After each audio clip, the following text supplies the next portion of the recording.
Et bonjour à tous, merci à vous d'être là dans ce nouveau vlog. C'est le deuxième que je tente de faire sur un mois. Vous avez dû voir celui que j'ai fait sur le mois de septembre qui a été assez décousu parce que je vous ai très peu pris en face cam. Mais voilà, j'essaie de m'améliorer petit à petit.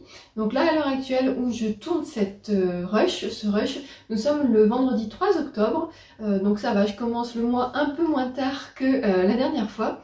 Je vais vous parler un petit peu de ma lecture en cours, de mes prochaines lectures, et je vais aussi vous montrer dans les prochains plans ma balade, on va dire, au salon du livre de Montsartou, où je vais cet après-midi avec mon amie Pamela, et j'ai prévu de rejoindre des amis également sur place, et de faire dédicacer le Cozy Mystery que j'ai reçu de Karine Pitouki. Voilà, comme elle sera là, je vais en profiter. Donc tout d'abord, question lecture. Je suis toujours dans Le secret du jeune prétendant de Marie Valente aux éditions Bras Jaune. Je le lis sur liseuse, donc j'ai pas mis mon marque-page dans le livre. J'en suis pratiquement à 70%, non 78% il me semble. C'est un peu lent, ça fait un petit moment que je suis sur cette lecture, j'ai l'impression que je n'avance pas dans l'histoire. C'est assez frustrant parce que j'avais tellement aimé Le secret du roi que là je suis un peu déçue, donc j'ai hâte de voir comment ça se termine, savoir s'il s'agit d'une duologie, d'une trilogie ou d'une saga, parce que j'ai pas trouvé d'infos dessus. Mais voilà, pour l'instant c'est un avis un petit peu mitigé qui j'espère sera relevé par la fin. Et après celui-ci, j'aimerais lire Diego et Frida de J.M.G. Leclésio, qui est donc le livre de la nuit du hasard, bonjour Batman, du mois dernier et que je n'ai pas eu le temps de lire. J'aimerais bien le lire pour après enchaîner avec la lecture du hasard du mois d'octobre qui n'a pas encore été tirée au sort au moment où je vous fais cette vidéo. Wow, aujourd'hui on a la chance d'avoir Batman avec nous. Et donc voilà, je suis quand même en retard et j'ai quand même envie de le lire parce que j'ai réussi à respecter ce challenge depuis le début de l'année et ça serait dommage de ne pas le respecter là en ne faisant pas la lecture, en sachant que ça fait plusieurs mois que j'espère tomber sur ce livre et qu'à chaque fois que j'ouvre le paquet, je suis surprise parce que c'est pas lui, en sachant que c'était le seul dont je me rappelais des 12 que j'avais mis dans la sélection. Là, il va m'en rester 3, donc il me reste octobre, novembre, décembre. J'ai aucune idée des livres. Voilà, c'est comme j'ai fait le choix au mois de décembre, j'ai vraiment aucune idée desquels il s'agit. Donc voilà, j'aimerais bien réussir mon challenge et lire celui-ci. C'est tout pour cette introduction. J'espère qu'il y aurait plein de choses à vous montrer pour ce mois d'octobre, que ce soit livresque, que ce soit des créations, de la couture, du scrapbooking, des petits moments tea time. Voilà, j'espère avoir vraiment pas mal de choses à vous partager.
Alors, comme promis, je reviens vers vous car j'ai terminé Le secret du jeune prétendant de Marie Valente.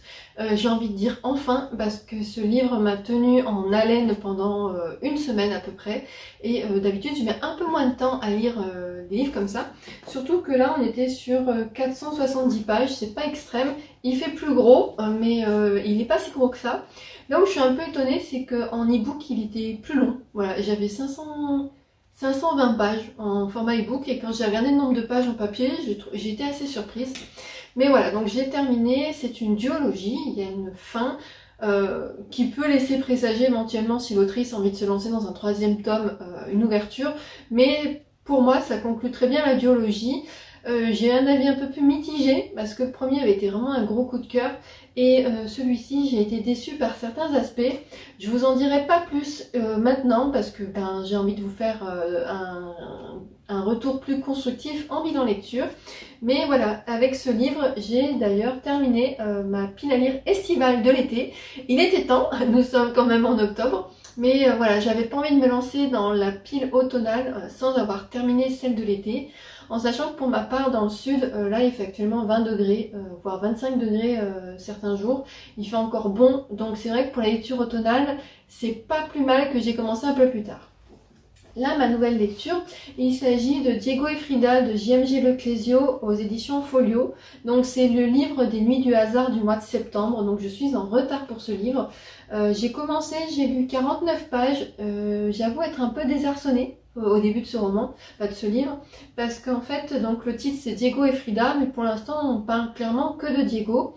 Et j'espère qu'on verra un peu plus Frida au fur et à mesure de l'histoire, parce que moi c'est principalement pour elle que j'ai acheté ce livre.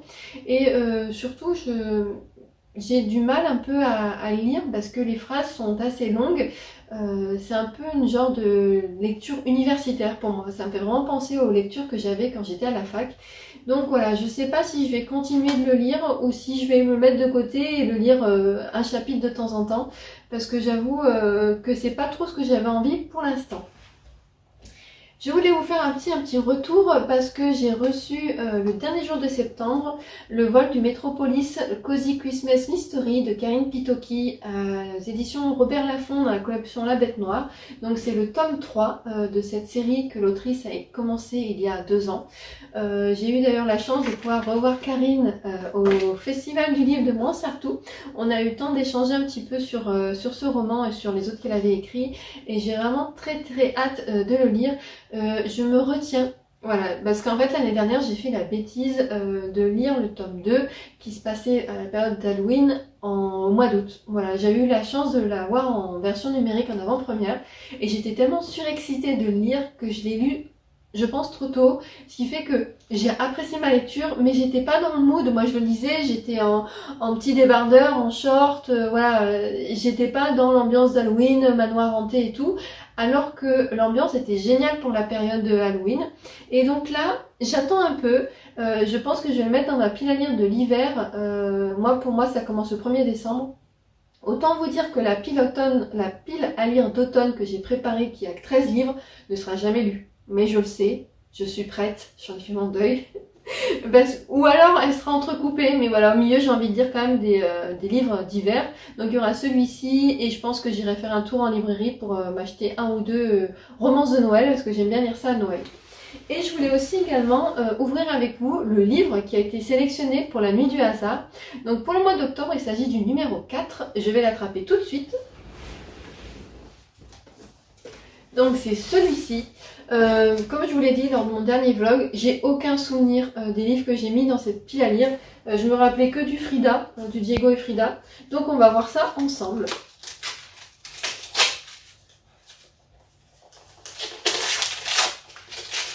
C'est un polar. Donc il s'agit Les Polars Guérisseurs de Natacha Calestrémé, Le Testament des abeilles aux éditions Le Livre de Poche. C'est Estelle du compte Petite Lectrice qui m'avait offert ce livre. Je sais plus si c'était pour un Noël ou pour un anniversaire. Et c'est vrai que ça doit faire 2-3 ans que j'ai dans ma pile à lire. Et comme je le sortais jamais, je m'étais dit, mets-le dans cette sélection, tu seras obligé de le lire.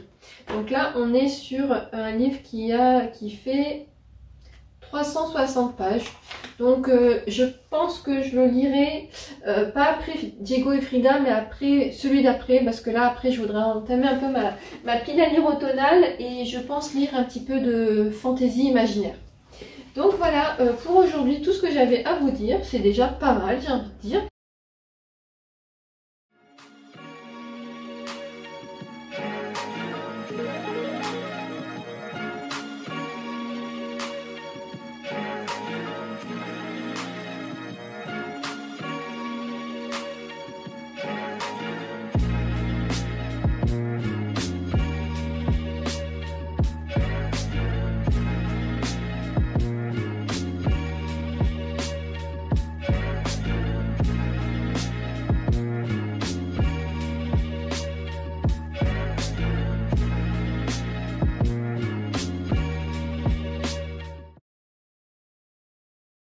Nous sommes vendredi 10 octobre, je reviens vous faire un peu un update de mes lectures.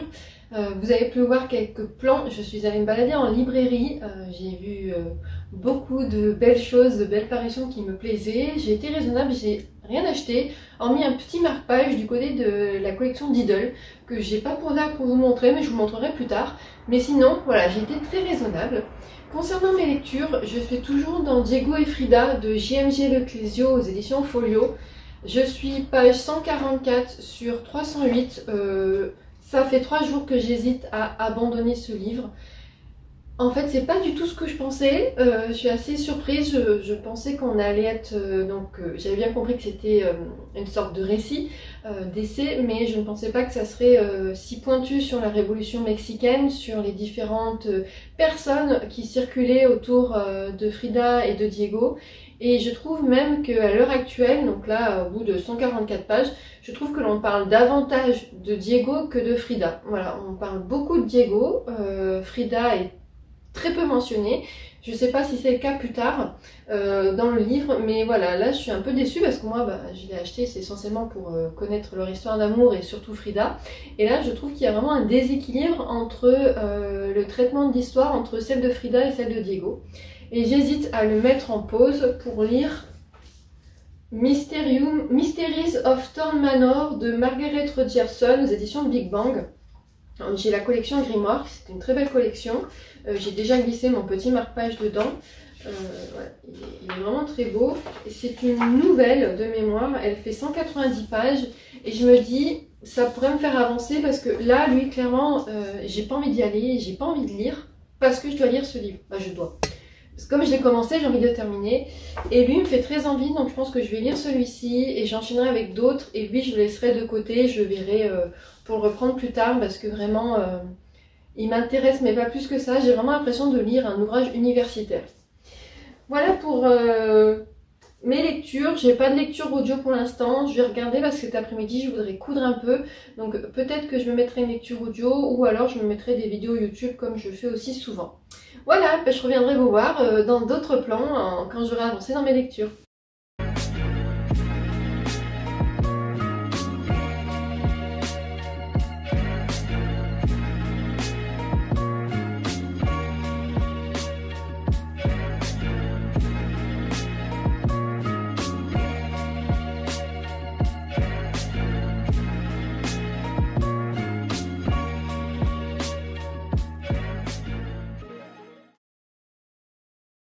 Bon, j'ai laissé tomber Diego et Frida, je n'en pouvais plus, j'ai lu 144 pages, je laisse mon marque-page dedans. Peut-être que je le reprendrai une autre fois, peut-être que je lirai un chapitre par-ci par-là, mais j'avais vraiment trop l'impression de lire un livre pour des cours, des choses à retenir, à apprendre. Ça parle de la révolte mexicaine, c'est très intéressant, hein, je dis pas le contraire, mais vraiment c'est pas ce que j'avais envie de lire. En fait, moi je voulais lire la rencontre de ces deux artistes, leur histoire de l'amour, leur histoire avec l'art. Et là en fait il y a trop d'infos, on voit que ça a été repris d'autres livres, il y a souvent des notes de bas de page qui renvoient à d'autres ouvrages. Et je trouve que ça, c'est vraiment des choses qui alourdissent la lecture. Donc voilà, je ne le mets pas de côté définitivement. Il est abandonné pour l'instant. On va dire que je le mets en pause. Mais voilà, j'ai abrégé mes souffrances, dirais-je. Et je suis passée à d'autres choses. Donc j'ai lu vendredi Mysteries of Thorn Manor de Margaret Rogerson, ici aux éditions Big Bang. Donc il est en collection Grimoire. Donc vous avez les... Je sais pas si on verra bien. Les feuilles là qui sont pas coupées très nettes. Il a une surcouverture. Voilà, dessous, il est comme ceci. Il est vraiment très très beau, c'est un très bel ouvrage. Et c'est une petite nouvelle qui se lit après A Sorcery of Thorn, qui est un livre qui pour ma part j'ai lu il y a 3-4 ans je pense, que j'avais beaucoup aimé. Et on retrouve en fait les personnages qu'on a dans cette histoire. Donc on va avoir Silas le démon, Nathanaël le duc et... Elisabeth, la guerrière restauratrice de livres. Et j'ai beaucoup aimé. C'est une lecture qui est parfaite pour la saison. C'est un peu automnal, c'est une sorte de huis clos parce que les personnages sont coincés dans le manoir pour une raison assez originale. Et voilà, il est assez court, il fait 190 pages. Donc en fait, après avoir traîné celui-ci 3-4 jours, j'avais besoin d'une lecture immersive et que je puisse terminer vite. Et ben ça l'a totalement fait avec celui-ci, ce qui est assez rare parce que d'habitude je n'aime pas du tout les livres courts qui font moins de 250 pages. Et là, je me suis régalée. Et ça m'a redonné envie de lire de la fantasy, du fantastique. Donc j'ai commencé Les Ombres de Willoton de Estelle Faye aux éditions Rajo. C'est mon amie Pamela qui me l'a offert pour mon anniversaire. Elle l'avait fait dédicacer aux Imaginales par l'autrice. J'ai lu 105 pages, donc je suis chapitre 10 et j'aime vraiment beaucoup l'ambiance. C'est parfait pour l'automne parce que Willoton est une université à l'automne perpétuel. Donc, on est en plein dans le thème. Ce qui est bien aussi, c'est que ces deux ouvrages font partie de ma pile à lire automnale. Donc ça y est, je l'ai enfin entamé. Et je suis vraiment très contente d'être dans cette lecture qui me faisait vraiment de l'œil depuis un moment. Depuis que je l'ai eu en fait, mais je m'étais dit, attends quand même l'automne, ça serait dommage de lire ça en plein été, alors qu'il y a vraiment des vibes automnales. Et je vous confirme, c'est vraiment à lire en cette période. Voilà pour tout ce qui en est pour les lectures. Je vous reprendrai un peu plus tard pour vous parler de l'avancement de la lecture.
Nous sommes mercredi 22 octobre, ça fait un petit moment que je suis pas revenue auprès de vous en rush, tout simplement parce que j'ai eu pas mal de choses à faire et j'avoue que je prends pas forcément le temps de me poser comme ça pour vous partager un petit peu ce que j'ai pu faire. Donc je reviens vers vous pour faire un petit point sur tout ce qui s'est passé. Depuis que j'ai abandonné le livre sur Frida Kahlo et Diego Rivera, j'ai enchaîné les lectures, j'ai lu pas mal de fantaisie imaginaire et un polar. Et actuellement, je suis en train de lire La Société très secrète des sorcières extraordinaires de Sangu Mandana aux éditions Lumen.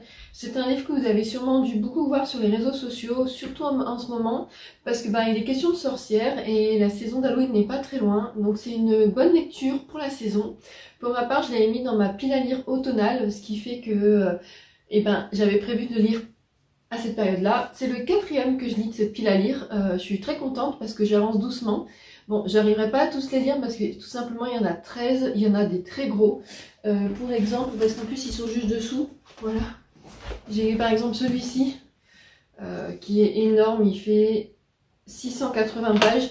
Je sais pas si j'aurai le temps de les lire parce que j'en ai mis pas mal en fait, des gros comme ça. J'ai été un peu très optimiste on va dire.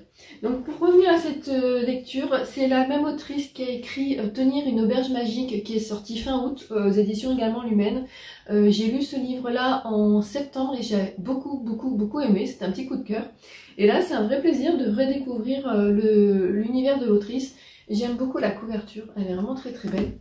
Et donc voilà, pour l'instant je me régale. Petit aparté luminosité, j'espère que ce n'est pas trop sombre. En fait, lundi il n'a pas fait beau, hier il a fait grand beau, je me suis dit bon c'est bon je tournerai demain. Et demain il fait gris et il pleut. Voilà, j'étais pas bon au niveau timing. Mais bon, voilà, je me suis dit j'ai essayé de faire un peu de lumière. Au pire ça fait une ambiance cosy, un peu feutrée. Ensuite, je pense que dans le vlog du mois dernier, je vous en parlais, j'ai reçu de la part des éditions Robert Laffont de la collection La Bête Noire et de l'autrice Karin Pitoki, le vol de Métropolis Cozy Christmas Mystery. Donc de Karin Pitoki, c'est le tome 3 de la saga de Cozy Christmas Mystery qu'a écrit cette autrice. J'ai déjà lu les deux dès leur sortie, j'ai beaucoup aimé. Et celui-ci, je me le garde pour le mois de décembre parce que tout comme j'avais fait une pile à lire estivale et une pile à lire automnale, je commence doucement à me faire une pile à lire hivernale. Et je voulais les montrer celui-ci, tout simplement parce que hier, en ouvrant ma boîte aux lettres, j'ai eu le bonheur de découvrir ce tote bag. Donc, qui reprend les illustrations des 3 premiers tomes des dessins faits par Alexis Bruchon. Voilà. Il est vraiment magnifique. Karine avait averti que j'allais le recevoir et je vous avoue que j'avais complètement oublié. Et quand j'ai ouvert ma boîte aux lettres, que j'ai trouvé la grande enveloppe, je me suis dit mais qu'est-ce que c'est? En fait au début je pensais qu'on m'avait volé le livre parce que l'enveloppe était toute plate. Et non, en fait c'était le tote bag. Je suis vraiment très contente, il est très beau. Concernant l'illustrateur Alexis Bruchon, ces dessins vous parlent peut-être. C'est notamment lui qui a fait la couverture du dernier Marc Lévy, la bibliothèque des livres interdits. Je crois que ça s'appelle. Donc voilà, il a vraiment un très beau coup de crayon, ses dessins sont très beaux. Et ensuite, je vous ai pas montré, la semaine dernière, j'ai reçu ce livre, donc Les Révoltés de Montauban de Cécile Cabot aux éditions des Libertés. L'autrice m'a contacté via Instagram pour savoir si j'étais intéressée pour lire son livre. Et j'avoue que c'est un livre historique qui se déroule en 1620 et la 4e de couverture m'a vraiment attirée. Je voulais vous la lire pour vous partager ça. Alors que les tensions grondent dans le royaume de France, Antoine de Savignac accepte une mission périlleuse. Trouver les armes qui permettront aux protestants de survivre à la tempête qui s'annonce. Discret et rusé, il sait que la moindre erreur pourrait lui coûter la vie. Mais il ignore qu'un homme est déjà sur ses traces. Guillaume de Villebertin, espion de Marie de Médicis, a reçu l'ordre d'identifier celui qui fournit ces armes interdites. Serviteur loyal, prêt à tout pour sa mission, il se lance dans une traque qui le mènera bien plus loin qu'il ne l'imagine. Mais dans cette France où les loyautés se brouillent et les masques tombent, rien ne se passe comme prévu. Le jeu du pouvoir se joue à deux, et quand l'un cherche à sauver l'autre, l'autre cherche à détruire. Voilà. Donc ça m'a donné très envie. Les seuls romans historiques que je lis en principe, c'est ceux de Mireille Calmel, parce que j'aime beaucoup sa façon d'écrire, ils sont très accessibles. Et j'espère retrouver cette accessibilité-là dans ce roman.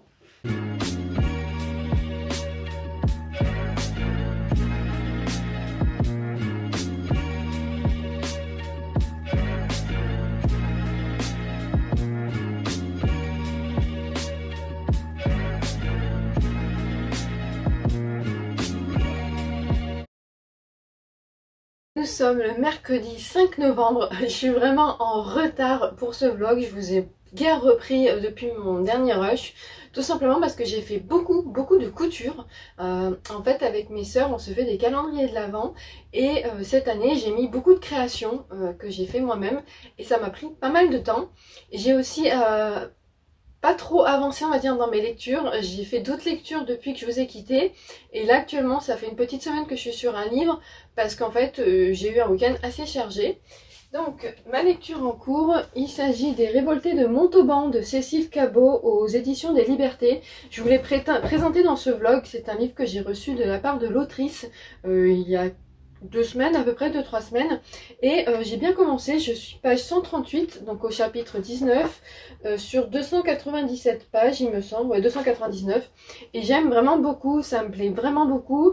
On est au XVIIe siècle à Paris, où en fait la guerre entre les protestants et les catholiques semble imminente, et on suit deux personnes qui sont, deux hommes qui sont dans chaque camp, qui par un concours de hasard vont se rencontrer. C'est une lecture que j'apprécie beaucoup. Je mets un peu de temps à la lire parce que j'avais pas vraiment beaucoup de temps à lui dédier, mais là maintenant c'est bon, je suis un peu plus disponible et j'envisage de le terminer à la fin de semaine. Sinon pour le reste, j'ai fait quelques petits achats. Je me suis acheté 3 mangas. Alors, ma soeur m'en a offert un, m'a offert celui-ci, et moi je me suis acheté donc le carnet de l'apothicaire tome 15 et le My Dear Detective le tome 6 qui est la suite. C'est un manga que j'aime beaucoup, qui est sorti il y a 1 an et demi je crois, où on suit une jeune japonaise qui est la première détective. C'est dans les années 1920 et elle est accompagnée d'un jeune homme qui l'aide dans ses enquêtes, et j'adore cette saga. Donc voilà, j'avais 2 tomes de retard, donc je suis très contente. J'ai normalement les derniers qui sont sortis et je pense me lancer très bientôt, peut-être dans une semaine spéciale graphique, parce qu'il me reste encore quelques-uns à lire. J'ai notamment le tome 4 de Fangirl qui est juste là, et j'ai 2 autres je crois mangas qui sont dans mes étagères en bas que je n'ai pas encore lus, donc ça sera l'occasion de faire, je pense, un jour un graphique. Donc voici pour ce petit vlog du mois d'octobre. Je suis désolée, j'ai pas été très régulière, je vais essayer de l'être un peu plus. Je vous dis ça en sachant que j'ai toujours pas commencé celui du mois de novembre. Tout va bien. En plus j'ai été obligée de me mettre dans ma chambre pour vous tourner ce plan, parce que dans mon salon la lumière, le soleil tape directement sur le canapé et on n'y voit franchement rien. Donc j'espère que ce vlog vous aura intéressé. Si vous avez envie de me partager en commentaire vos lectures du mois, vos activités du mois, n'hésitez surtout pas. Sur ce, comme d'habitude, je vous remercie infiniment d'avoir regardé cette vidéo et je vous dis à très bientôt.